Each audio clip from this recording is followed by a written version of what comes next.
Me dijeron que regara las plantas y cerrara las puertas con doble llave, como si fuera una empleada en quien podían confiar, pero a quien no podían llevar consigo. «Estás demasiado vieja para vuelos largos, suegra. Solo cuida la casa». Eso dijo mi nuera antes de salir para el aeropuerto. No vieron mi cara cuando se fueron. No dije una palabra, solo asentí. Pero lo que no imaginaban es que habían olvidado los pasajes encima de la mesa. Y lo que hice a continuación lo cambiaría todo.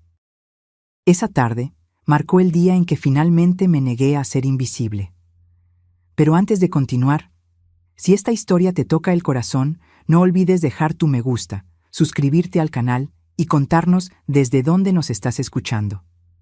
Vuestro apoyo significa mucho para nosotros. Ahora, continuemos. Soy Guadalupe, una mujer que dedicó su vida a cuidar de su familia, primero de mi marido y luego de mi hijo. Pero nunca imaginé que a los 72 años redescubriría mi propia voz. Ocurrió un martes cualquiera, de esos que normalmente pasarían sin dejar ninguna huella en la memoria. Estaba en la cocina, preparando el almuerzo para mi hijo, Alejandro. Las papas ya burbujeaban en el agua y el aroma del ajo rehogado llenaba el ambiente. Fue entonces cuando Alejandro entró en la cocina con su nuera Isabel a su lado. Ambos traían esa sonrisa artificial que yo conocía bien. El tipo de sonrisa que precede a las malas noticias disfrazadas de buenas intenciones. «Mamá, ¿necesitamos hablar?». La voz de Alejandro sonó detrás de mí, y cuando me di la vuelta, vi que Isabel, mi nuera, estaba a su lado. Ambos traían esa sonrisa artificial que reconozco bien. El tipo de sonrisa que precede a las malas noticias disfrazadas de buenas intenciones. «Lo logramos, mamá. Ese viaje a Grecia que estábamos planeando, finalmente se hizo realidad. Nos vamos en julio». Mi corazón dio un pequeño salto. Grecia. El lugar que siempre soñé con conocer desde joven, cuando leí sobre la mitología y la historia de ese país fascinante. «¡Qué maravilla, hijo! ¿Cuándo empezamos a organizar las maletas?». El silencio que siguió fue corto, pero revelador. Isabel y Alejandro intercambiaron miradas rápidas. «En realidad, suegra», Isabel tomó la palabra, su voz suavemente paternalista. «Creemos que tal vez no sea una buena idea que venga con nosotros». Mis manos dejaron de remover la salsa. «¿Cómo así?». «Ya sabes, son vuelos largos, escalas agotadoras. El calor de allí es intenso en julio y hay muchas escaleras en las ruinas. Sería muy agotador para alguien de tu edad». Alguien de mi edad.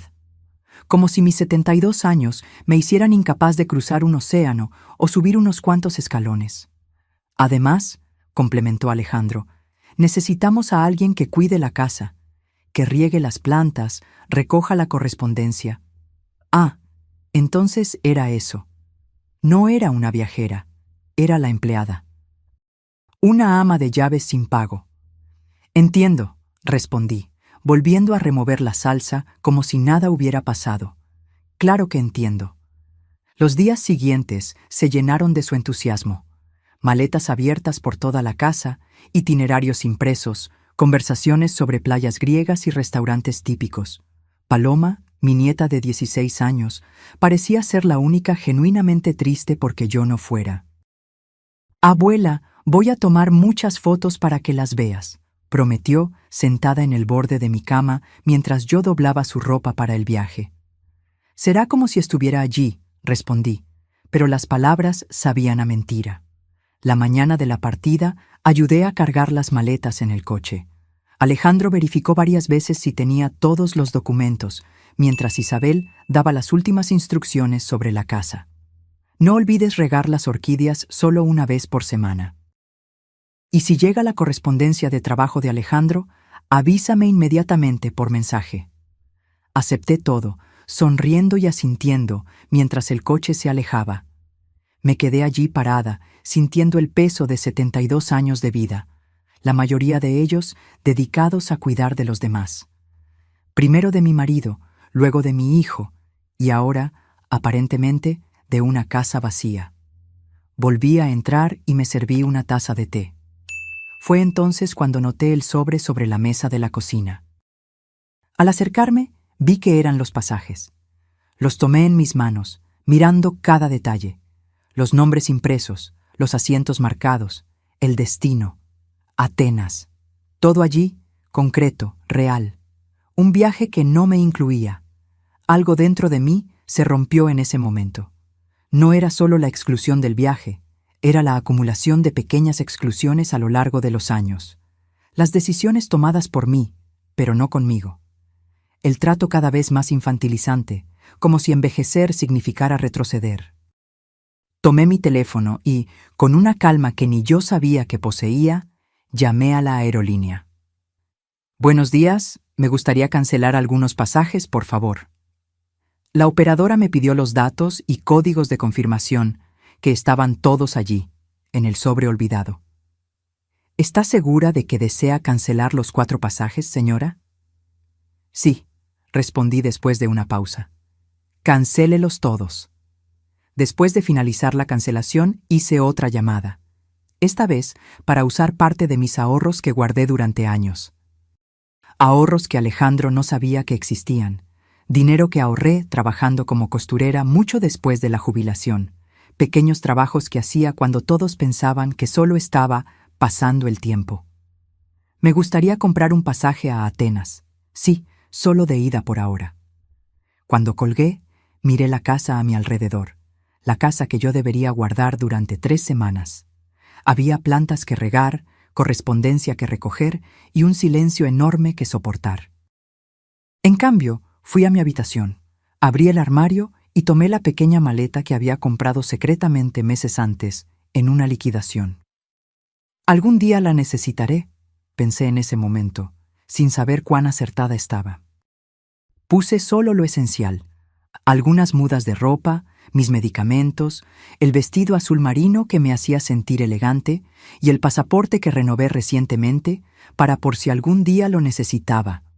Palabras de Alejandro cuando me llevó a la notaría como quien hace un favor improbable. Antes de salir, escribí una nota simple y la dejé sobre la mesa. Olvidaron los pasajes. Yo no olvidé mis sueños. Cuídense. En el taxi camino al aeropuerto, mientras el sol comenzaba a ponerse en el horizonte, me permití algo que no hacía en años. Sonreí sin motivo aparente, solo por la deliciosa sensación de, finalmente, elegir mi propio camino. Lo que ellos no saben es que mientras deben estar ahora en el aeropuerto, descubriendo que sus pasajes fueron cancelados, yo estaré embarcando hacia Atenas dentro de unas horas. Lo que Alejandro no imagina es que en mi bolso llevo no solo ropa y documentos, sino también algo que descubrí escondido en su cajón, algo que puede cambiar para siempre la forma en que me ve y que hará que nuestra familia nunca más sea la misma. Esto, sin embargo, es solo el comienzo de mi venganza. El avión despegó, llevándose consigo todo el peso de décadas vividas para los demás. Mientras veía México quedarse atrás a través de la ventana, sentí una mezcla de culpa y liberación. Mi teléfono vibraba incesantemente en el bolsillo, pero decidí que, al menos durante el vuelo, estaría inaccesible. Cuando finalmente lo apagué, había 17 llamadas perdidas de Alejandro, 8 de Isabel, y un mensaje de texto de Paloma que decía solo: «Abuela, ¿qué pasó? Estamos tratando de hablar contigo, pero no contestas. Es urgente. Estamos preocupados». Solo a Paloma le respondí: «Estoy bien, querida. Por primera vez en mucho tiempo, estoy haciendo algo por mí. Te amo». La azafata se acercó ofreciendo bebidas. Dudé por un momento y luego pedí algo que nunca había pedido en un avión antes. «Una copa de vino tinto, por favor». «Excelente elección, señora», respondió ella con una sonrisa genuina, sin esa condescendencia a la que yo estaba acostumbrada. Fue durante ese vuelo de más de 16 horas que comencé a darme cuenta de cómo me había disminuido a lo largo de los años. Cómo había permitido que mi voz se volviera cada vez más baja hasta casi desaparecer por completo. A cada hora que pasaba sobre el Atlántico, me sentía más distante no solo físicamente de mi familia, sino también del papel que me impusieron. El aterrizaje en Atenas fue como un renacimiento. El calor griego me recibió como un abrazo mientras salía del aeropuerto, sola por primera vez en décadas. Tomé un taxi y le mostré al conductor la dirección de una pequeña pensión que había reservado todavía desde México. ¿Primera vez en Atenas?, preguntó el conductor en un inglés con acento. Primera vez siendo yo misma, respondí, y él se rió, probablemente pensando que era solo un chiste de turista. La pensión era simple, pero acogedora. Mi habitación tenía un pequeño balcón desde donde podía ver, a lo lejos, la cima de la Acrópolis iluminada contra el cielo nocturno. Me senté allí por horas, solo observando la ciudad y escuchando sus sonidos nocturnos. Cuando finalmente volví a encender mi teléfono, la avalancha de notificaciones casi lo hizo fallar. Mensajes de voz, textos, incluso correos electrónicos. Todos de Alejandro e Isabel, cada vez más desesperados. Los primeros mensajes eran de irritación. «Mamá, ¿dónde estás? Nuestros pasajes fueron cancelados. ¿Te das cuenta de lo que has hecho? Hemos estado en el aeropuerto por horas». Luego, el tono cambió a preocupación. «Mamá, por favor, dinos dónde estás. Estamos pensando en llamar a la policía. Si esto es algún tipo de protesta, ya lo entendimos. Por favor, vuelve a casa». No respondí a ninguna de ellas. En cambio, envié un único mensaje al grupo familiar. Estoy segura y bien. No necesito rescate ni permiso. Necesito tiempo. Después de eso, silencié las notificaciones y me dormí profundamente, sin alarmas ni responsabilidades para el día siguiente. A la mañana siguiente, me desperté con el sol griego entrando por la ventana. Por un momento, me sentí desorientada, sin reconocer dónde estaba. Entonces, la realidad me golpeó con una ola de alegría. Estaba en Atenas, sola, libre. Mi primer día fue dedicado a la Acrópolis. Sí, había escaleras, muchas de ellas. Sí, el sol era fuerte y el calor intenso, pero nadie estaba allí para decirme que era demasiado para mí, que debería esperar en la sombra, que tal vez sería mejor no intentarlo. Subí cada escalón a mi propio ritmo, deteniéndome cuando quería para admirar la vista o recuperar el aliento. Cuando finalmente llegué a la cima, frente al majestuoso Partenón, las lágrimas vinieron sin previo aviso. Una señora más o menos de mi edad, que fotografiaba las columnas, notó mi emoción y se acercó.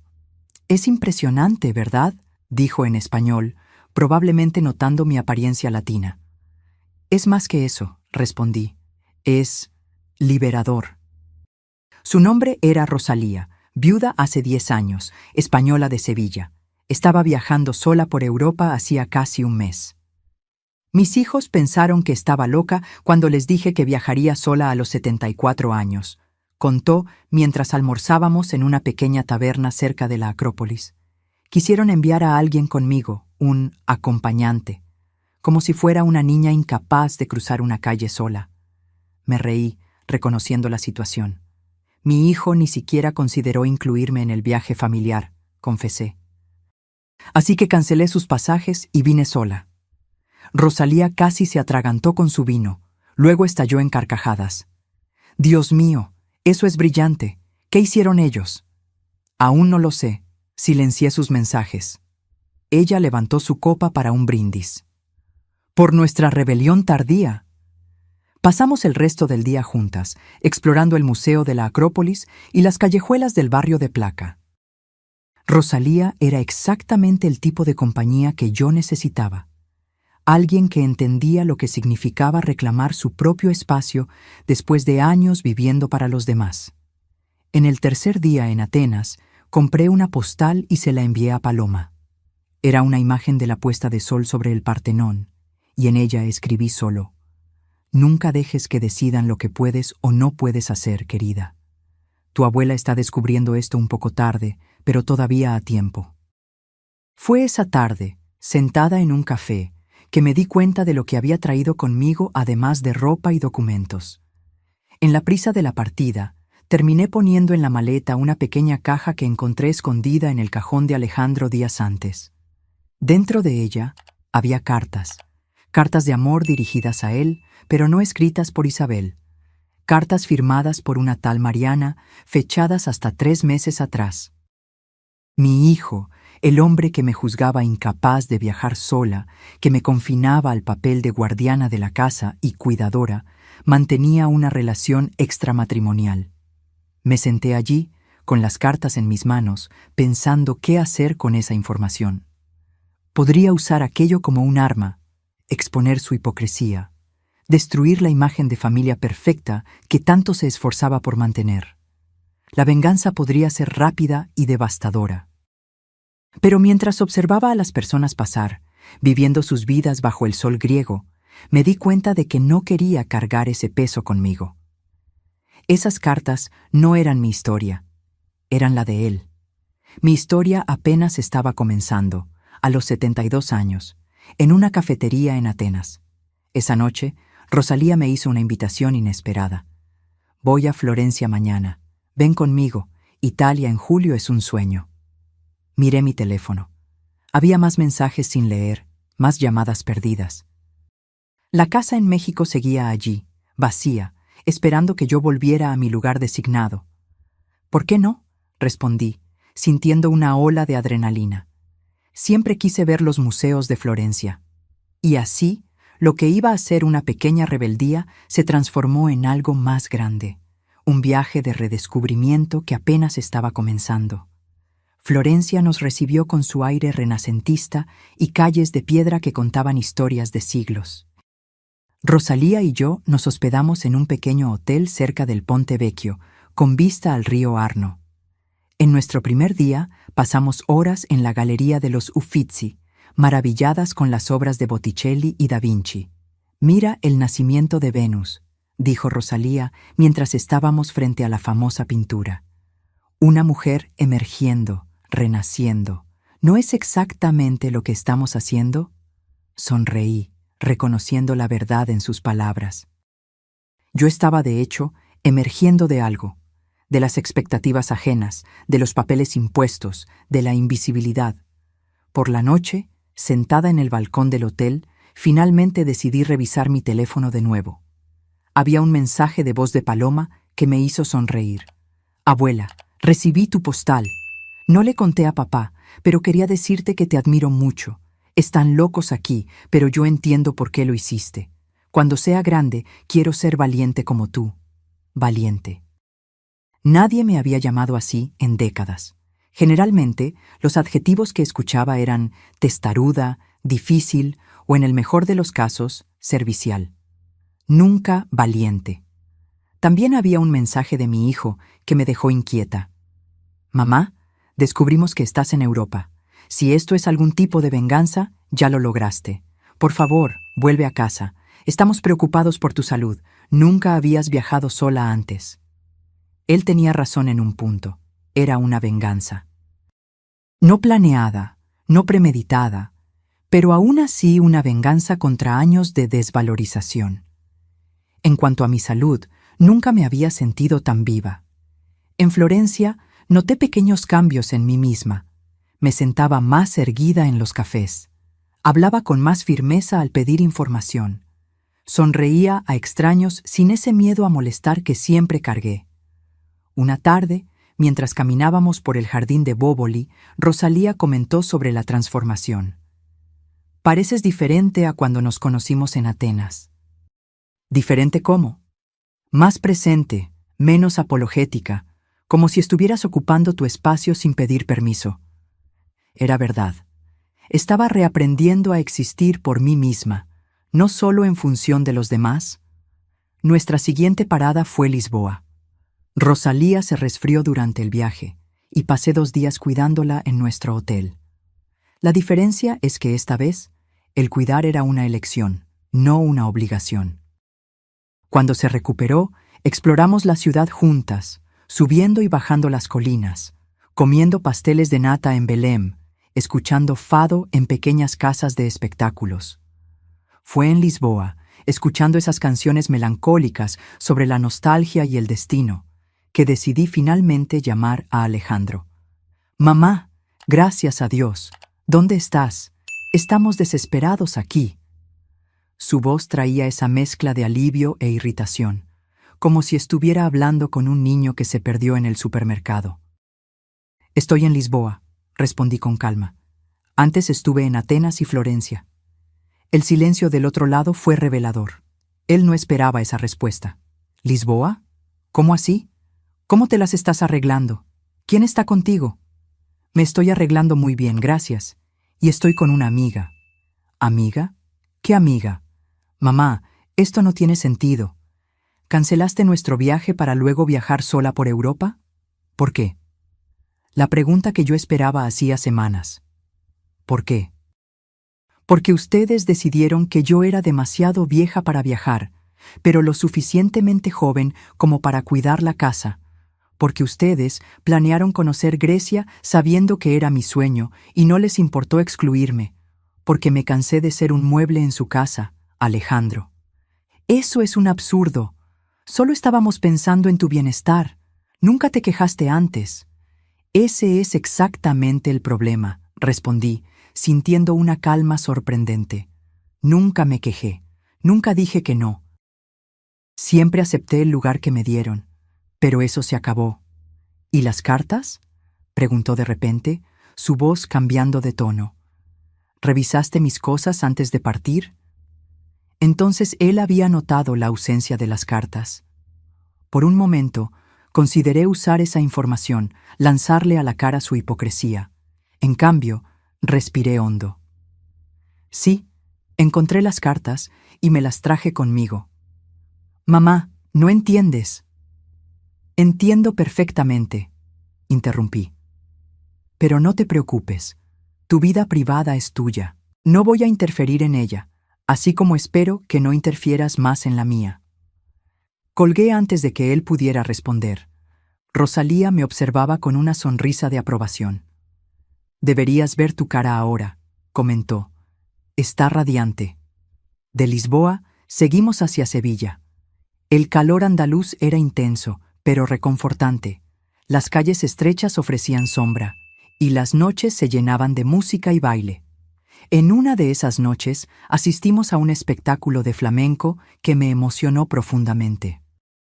Mira a esa bailarina, señaló Rosalía a una mujer de cabello canoso que bailaba con una intensidad impresionante. Debe tener al menos 60 años y mira cómo domina el escenario. Observé fascinada la forma en que ocupaba el espacio, cómo cada movimiento era deliberado y poderoso. No había fragilidad allí, solo fuerza y presencia. Al día siguiente, compré una bufanda roja vibrante en una tienda local, un color que nunca habría usado antes, considerándolo demasiado llamativo para una señora. Por la noche, llamé a Paloma. «Abuela, ¿dónde estás ahora?» «En Sevilla, querida. Es una ciudad hermosa, llena de música y color». «Papá está furioso», confesó, bajando la voz como si estuviera compartiendo un secreto. «Y mamá ha estado muy callada desde que llamaste». «¿Y tú, cómo estás?» «Estoy bien. De hecho, estoy orgullosa de ti. Siempre pensé que era injusto cómo te trataban a veces». Mis ojos se llenaron de lágrimas. «Gracias, querida. Eso significa mucho para mí». «Abuela». «Vas a volver, ¿verdad?» La pregunta flotó en el aire. Yo misma aún no sabía la respuesta. Voy a volver, sí, pero no para ser la misma persona que se fue de ahí. ¿Prometes enseñarme a ser valiente como tú cuando vuelvas? Sonreí, secando las lágrimas. Lo prometo, pero tú ya eres valiente, Paloma. Solo necesitas descubrirlo, así como yo lo descubrí. Granada fue nuestra siguiente parada. La Alhambra, con sus jardines exuberantes y arquitectura morisca, parecía sacada de un sueño. Mientras caminábamos por sus patios y salones decorados, pensé en cómo había pasado tanto tiempo cuidando de una casa que nunca realmente sentí como mía. «¿Qué vas a hacer cuando vuelvas?», preguntó Rosalía mientras descansábamos a la sombra de un naranjo en los jardines del Generalife. «Aún no lo sé con certeza», confesé, «pero sé lo que no voy a hacer. No voy a volver a ser invisible». Esa tarde, sentada en uno de los miradores con vista a la ciudad, Abrí mi pequeño cuaderno de viaje, algo que compré en Atenas en el segundo día, y comencé a escribir. No eran solo recuerdos del viaje, sino declaraciones para mí misma. No me disculparé más por ocupar espacio. No pediré permiso para tener deseos. No seré más la última en la lista de prioridades, ni en la lista de los demás, ni en la mía propia. Esa noche, recibí un mensaje inesperado de Isabel. Doña Guadalupe, sé que debe estar enojada con nosotros, y con razón. Quiero que sepa que fue mi idea no incluirla en el viaje. Alejandro dudó, pero yo insistí. Dije que sería agotador para usted, que sería mejor quedarse en casa. La verdad es que yo quería vacaciones sin tener que preocuparme por alguien más. Fue egoísta y cobarde. Y peor aún, disfrazamos de cuidado lo que era en realidad exclusión. Entiendo su enojo. Solo quería que supiera que reconozco mi error. Leí el mensaje varias veces, sintiendo una mezcla de emociones. Había enojo, sí, pero también una cierta satisfacción al ver que mi ausencia los hizo reflexionar. Decidí no responder de inmediato. Algunas verdades necesitan tiempo para ser digeridas, tanto las que recibimos como las que ofrecemos. De Granada, seguimos a la costa. Cádiz nos recibió con sus playas de arena blanca y el azul intenso del Atlántico. Por primera vez en décadas, me puse un traje de baño y entré en el mar. Rosalía me tomó una foto, emergiendo de las olas, con el cabello mojado, una sonrisa abierta. Le envié esa foto a Paloma con el mensaje: nunca es tarde para redescubrirse. Pasamos nuestros últimos días en España, en Barcelona, donde la arquitectura de Gaudí parecía hacer eco de mi propio estado interior, algo que estaba en constante transformación, desafiando expectativas y convenciones. Fue en Barcelona, sentada en un banco del Parque Güell, que finalmente respondí al mensaje de Isabel. Gracias por la honestidad. No fue fácil de escuchar, pero es necesario. Volveré pronto, pero necesito que entienda. Las cosas serán diferentes a partir de ahora. También envié un audio a Alejandro. Hijo, vuelvo la próxima semana. Estos días lejos me han hecho darme cuenta de muchas cosas, incluso de cuánto permití ser borrada poco a poco en mi propia vida. Si quieres que yo siga siendo parte de la tuya, necesitarás verme, realmente verme, como una persona entera, con deseos, sueños y capacidad. No como una niñera conveniente, no como una planta que solo necesita agua ocasional y un lugar al sol. Como tu madre, sí, pero también como Guadalupe, una mujer que, a los 72 años, descubrió que aún tiene mucho por vivir. La despedida de Rosalía fue emocionante. Prometimos mantenernos en contacto y tal vez, en el futuro, hacer otro viaje juntas. Tú transformaste lo que podría haber sido solo una pequeña rebeldía en un viaje de renacimiento, dijo ella mientras nos abrazábamos en el aeropuerto. Nunca olvides a la mujer que descubriste en este viaje. El vuelo de regreso a México se llenó de reflexiones. Mirando por la ventana del avión, pensé en cómo había partido con enojo y estaba volviendo con algo mucho más valioso: claridad. Claridad sobre quién era, lo que merecía y cómo quería vivir el resto de mis días. Paloma fue la primera en recibirme en el aeropuerto.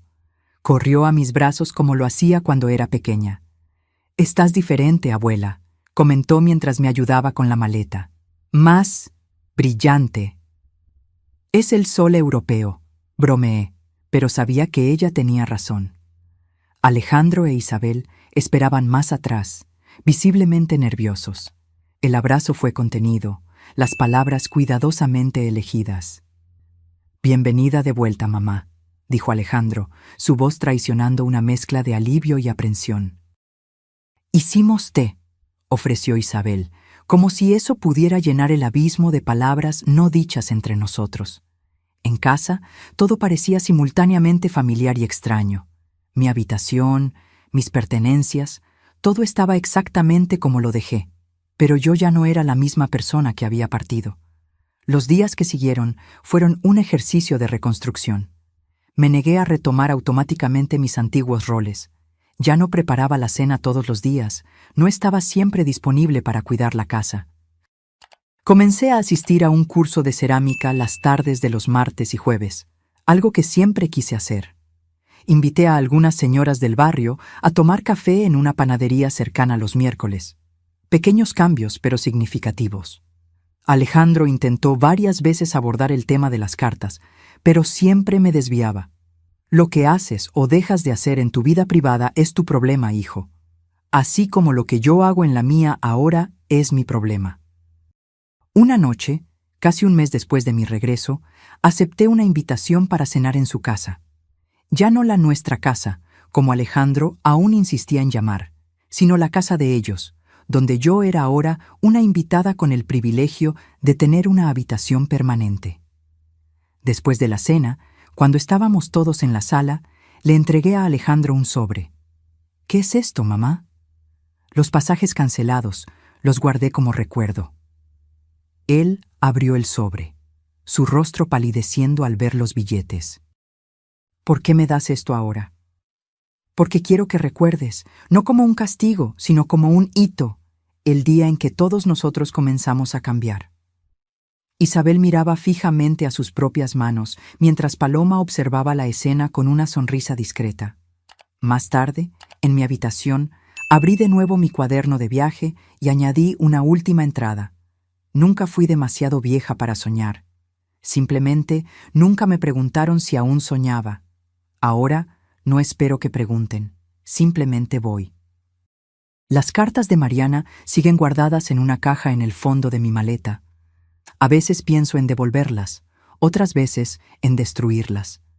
Pero luego recuerdo que no necesito hacer nada con ellas. No son mi historia. Mi historia es la de una mujer que, a los 72 años, descubrió que la traición más dolorosa no es la que ocurre entre amantes, sino la que ocurre cuando aquellos que dicen amarte te vuelven invisible.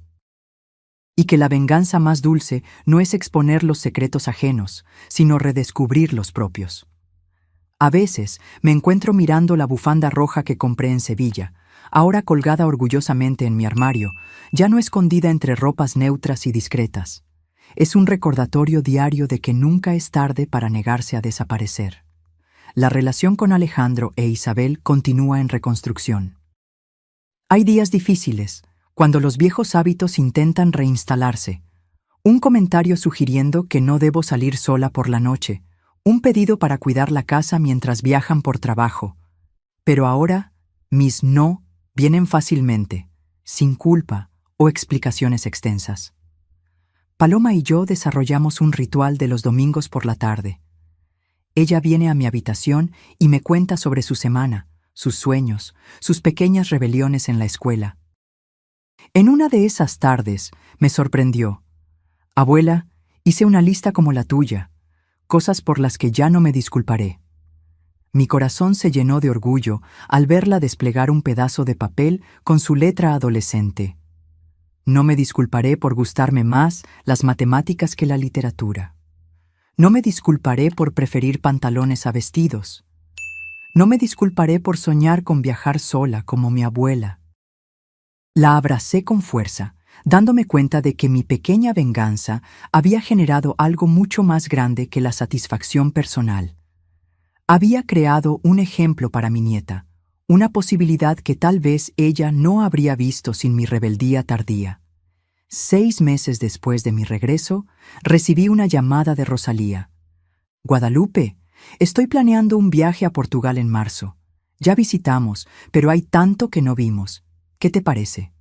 No dudé. Cuenta conmigo. Tengo ahorros guardados exactamente para eso. Cuando le conté a Alejandro sobre mis planes, vi en sus ojos el fantasma de la vieja desaprobación, rápidamente reemplazado por una aceptación renuente. Él sabía que ya no tenía poder para impedirme. ¿Estás segura, mamá? ¿Otro viaje tan largo? Estoy segura de que quiero vivirlo, respondí simplemente. Y eso debería ser suficiente. Isabel, sorprendentemente, fue quien más apoyó la idea. Me parece maravilloso, doña Guadalupe. Después, queremos ver todas las fotos. Desconfío que la culpa aún la motiva, pero prefiero creer que tal vez, solo tal vez, ella también esté aprendiendo a verme de forma diferente.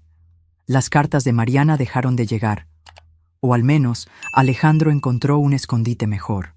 Eso ya no importa.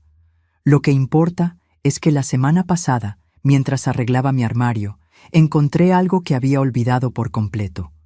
Una caja vieja con postales. Eran todas de Grecia, enviadas por una amiga de juventud que logró viajar mientras yo me quedaba atrás, cuidando de la familia.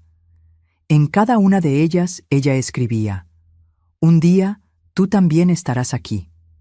Me senté en el borde de la cama, sosteniendo esos fragmentos del pasado, dándome cuenta de que había cumplido una promesa que me hice a mí misma décadas atrás.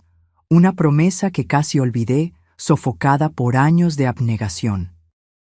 Esta mañana, mientras tomaba mi café en el balcón, un nuevo hábito que adquirí, inspirada en las mañanas europeas, Alejandro se unió a mí, algo raro en los días de semana. «Mamá, estamos planeando un viaje familiar para Año Nuevo». Me preparé para la exclusión habitual, la frase amable explicando por qué sería mejor que me quedara. «Nos gustaría mucho que vinieras con nosotros, a Chile, a conocer los lagos. Si quieres, claro». La invitación vino sin condescendencia, sin ese tono que sugiere que están haciendo un favor. Era una invitación genuina, de igual a igual. «Lo pensaré», respondí, escondiendo una sonrisa detrás de la taza de café. «Necesito verificar mi agenda primero». Su rostro registró sorpresa, luego comprensión, y finalmente una sonrisa renuente. Él entendió el mensaje. Ya no era garantizado que yo estaría siempre disponible, siempre esperando para ser incluida como una consideración tardía. «Probablemente iré al viaje familiar. No porque necesite su aprobación o porque tema quedarme sola, sino porque elijo estar allí, en mis propios términos». Ayer, paseando por el barrio, me encontré con una señora que no veía hacía meses. «Guadalupe, estás diferente. ¿Te hiciste algún tratamiento?». Me reí, pensando en cómo explicar que mi tratamiento fue cancelar pasajes ajenos, cruzar un océano sola y redescubrir quién era yo más allá de los papeles que me asignaron. «Simplemente decidí dejar de desaparecer», respondí. Ella no entendió, por supuesto. ¿Cómo podría? Algunos viajes solo tienen sentido para quienes los vivieron, pero tal vez, solo tal vez, mi ejemplo inspire a otras mujeres a darse cuenta de que nunca es tarde para negarse a ser invisible. A veces por la noche releo las anotaciones de mi cuaderno de viaje. Son un recordatorio de que la mayor traición que sufrí no fue la de las cartas escondidas en el cajón de mi hijo, sino la que yo cometí contra mí misma al aceptar por tanto tiempo ser menos de lo que soy. La venganza más dulce no fue embarcar en ese avión o dejarlos desesperados en el aeropuerto. Fue redescubrir, a los 72 años, que aún había una Guadalupe esperando para emerger. Una mujer que no necesita permiso para soñar, para viajar, para existir plenamente. Esta noche, mientras arreglo lentamente mi maleta para la próxima aventura con Rosalía, me doy cuenta de que finalmente entendí. La verdadera venganza contra quienes te hacen sentir pequeño no es disminuirlos a cambio. Es crecer tanto que el espacio en el que intentaron confinarte se vuelve demasiado pequeño para contener a quien realmente eres. Y en ese crecimiento, en esa expansión más allá de las fronteras impuestas, encontré no solo libertad, sino también perdón. No solo para ellos, sino principalmente para mí misma, por todos los años en que permití que mi luz fuera atenuada. Ahora, mi luz brilla más fuerte que nunca, y eso, más que cualquier destino que pueda visitar, más que cualquier confrontación que pueda vencer, es la mayor victoria de todas. Esta historia es sobre cómo una mujer, después de décadas apagándose para caber en la vida de los demás, decidió encender su propia luz. ¿Y tú? ¿Qué harías si estuvieras en su lugar? ¿Habrías cancelado los pasajes? ¿Habrías viajado sola? ¿O habrías cuidado la casa como te pidieron? Deja tu opinión en los comentarios y no olvides dar me gusta y suscribirte al canal para más historias como esta. Comparte con alguien que necesite un recordatorio de que nunca es tarde para redescubrirse.